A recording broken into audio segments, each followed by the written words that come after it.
Okay, in this video I'm going to take a look at how to extract a usable file from a winols.ols file. I get asked this quite a lot because if you use the Winols demo program, you don't have the ability to export a usable file. That's only possible in the paid for program. Now, the way to extract a usable bin file or hex file from the .ols file is to use a hex editor. So what I've done here is I've got HXD, which is a free hex editor which you can find on the internet. And what I've done is I've opened an ols file. And you can see it's telling me here where that ols file is stored, and it's usually, if you've let Winols install at all its usual default places, then normally you will have a folder which is in documents which is called EVC, and within that there is a folder called Winols, and then within that all the ols files that you have created when you open the file in Winols, they're all stored in there. So I've gone to there and I've picked one at random. I've picked this one, which is 11110.ols, and I've opened it in this hex editor. So there it is. So that's the Winols file opened in the hex editor, and immediately what I see is information about the file that Winols made. It's telling me it's a SAAT Layon 105 EDC 16, Layon 1.9 TDR, TDI, EEPROM, Bosch, some numbers. So the usual information. Now, some of this Winols will have taken from this information that's stored here, and some of it will have come from information that I must have typed in at the time about that file. Now, I know from when I worked on this file that I didn't actually work on it as such. So in other words, there is no extra version of this file. So this file that you can see in front of you, there isn't an original file plus a modified file, or perhaps a second modified file. The only thing in this file in front of us is the original file. But there are two clear, distinct blocks of information in here, and the first one is all of this information that relates to Winols. So in other words, this is all Winols information. So if I scroll down here, you can see that there's a lot of what looks like nothing, and then something else starts. Now, this information down here, this is the actual file. So this is the file that we would want to extract if we wanted the file that we could have as a usable file to put back into an ECU. And this information up here at the beginning, this information is all Winols information, and although it's useful to the Winols program, it is completely useless for anything to do with the actual file that we want to put into a car. And you can see that it's picked up and showing the information that I probably typed into the file when I had Winols open. So you can see it says there, driver's wish 1. You've got torque written there, accelerator, so torque, accelerator, driver's wish 2. So this is all of the information that Winols has assembled that I probably typed in at the time when I was going through looking at the various maps. So this is all map data. This has got nothing to do with the file that we would want as our bin file or our hex file that we might want to put into an ECU. Now, so how do we get the usable part from this file? Because this is the complete ols file. Well, what we do is, first of all, we need to know the size of the original file. Now, this file and all I need to do is go back and look at it. But this file, the original size of it was 2048 kilobytes. So in other words, it was a 2 meg file. Now, if we look at the numbering system down here, it's all in hex, and so we need to know what size the file was originally in hex, and a 2048 kilobyte file in hex would be 1 FFFFF. In other words, 1 followed by 5 Fs. That would be the size of the file that we want, because that's a file we can use. Right, so what I've done here is I've scrolled to the end of the file, and you can see here's the end of the OLS file. So that's where it ends, that point there. Now, if you've not done this before, it's worth doing this. What I've done is I've put the icon down here as a quick link to Windows Calculator. And I always leave it down here so that whenever I want access to it, I've just got to click on it and it's there. And so it's well worth setting up a computer so that you've always got that handy.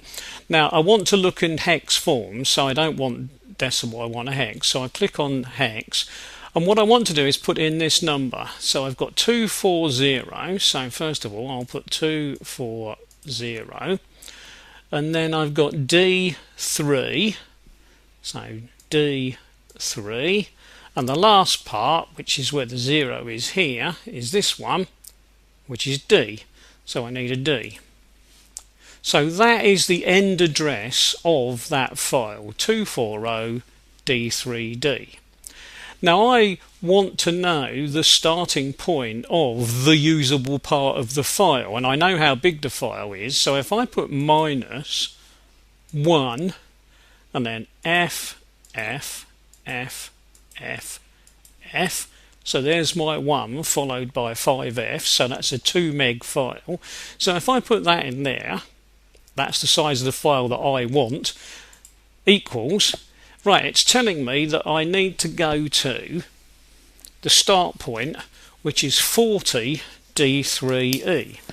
So what I normally do is, because I've got a head like a sieve and don't remember things well, I write that down, 40 D3E. So I'm just writing that down at the moment, and then what I do is I quickly move up through here and I look for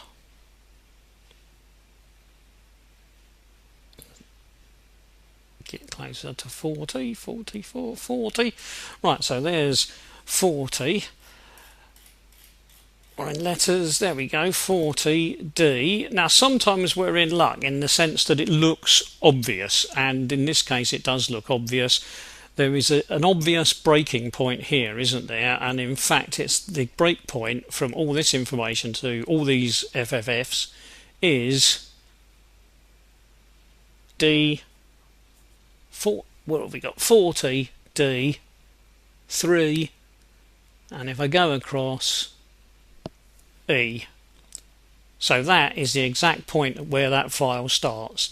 And what I do at this stage, and it's up to you what you do, but what I do is, instead of removing that file from there, what I do is I go back and I highlight a small part of that file, and then I go all the way back to the beginning. And remember, you don't have to do it this way, this is personal preference. Then I press shift and I click on the starting point.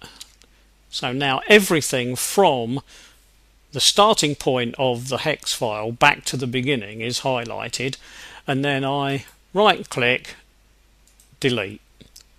This will change the size of the file. Do you want to proceed? Okay, yes I do. And now the file in front of me starts at 0, and if I go to the end of it, it ends at 1 F F F F F. So it's the exact right length for the usable file that I am expecting to extract.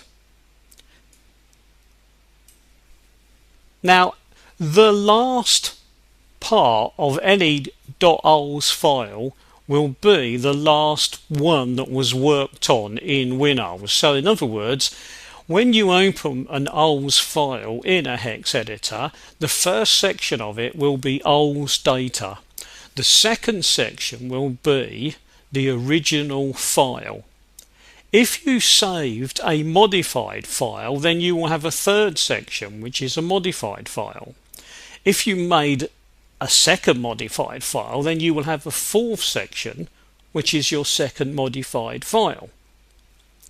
Now, assuming that the last file or the last part of that file is always the one you want, in other words, assuming that the final modified file that you wish to extract is always the last one, then you can follow this system, because you will always be deleting everything from the old file except the last section, and the last section, as long as it's the correct size, is the file that you want.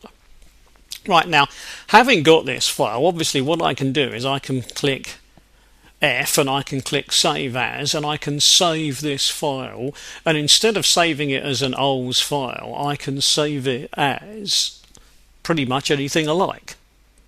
So I can call it .bin if I want, it doesn't matter.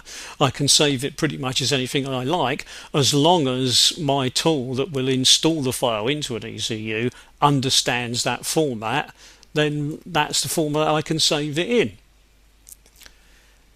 This means that I can get at any time a usable hex bin file from the OLS file, as long as I know how to use this hex editor.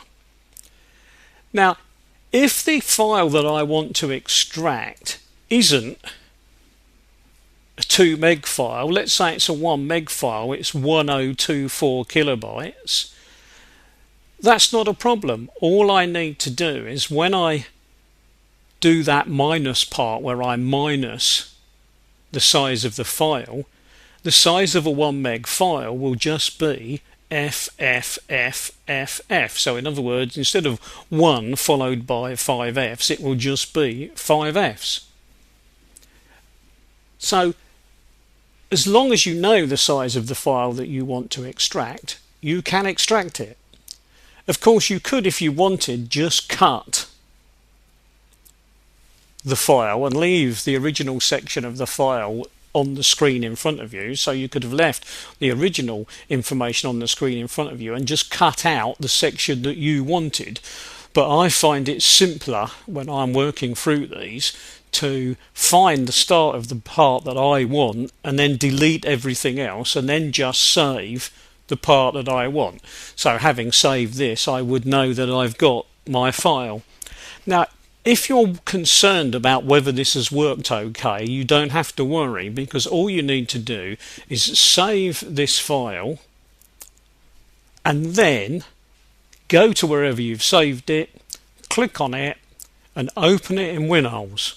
And if it is a perfectly usable OK file, when it opens, WinOLS will immediately pop up and say, this is 100% the same as, and it will give you the name of the original OLS file that it's already got stored. And so as long as it does that, you know that your file is good, and you don't need to open it. You can just say, OK, forget it, delete the whole thing. If it doesn't open, if WinOLS says it's corrupt or there is a problem with the file, then you know the file is no good. In which case you need to go back and have a look at what you did and see if you can see where you've made an error. The most common error I find that I make, and that anybody else can make, is that what you've done is you've extracted a file the wrong size. In other words, you should have extracted a 1 meg file, but what you've actually done is extracted a 2 meg file by mistake, and of course there isn't a 2 meg file there. So what you've got is a 1 meg file with a load of mess at the beginning of it, and WinOLS won't like that. So you will soon get a clue as to the fact that this doesn't work properly. Right, I hope that will help people who, like me, use the WinOLS demo version. The only problem with this process is, of course, you still have not got any checksums completed. But as long as your read-write tool can correct the checksum as it writes, it doesn't matter. But if you've got a file where your tool can't handle the checksum, then extracting a file like this, you've still got a problem because you haven't got a file with the complete checksum. But of course there are quite a few chip tuning forums these days, and quite often if you post your file and say, hey, can someone correct the checksum of this file for me, very often some kind person will, and then you'll have a usable file that way. So generally speaking, you can get away with not needing to buy the full paid for version of Windows, which is great for non-professionals because A, EVC don't like selling to non-professionals, and B, the program is very expensive. So if you can manage to survive without the major cost of an expensive program and all the add-ons, then obviously that's better for you if you're not a professional making money from your files. Okay, I'll stop there. I hope that's helped a few people.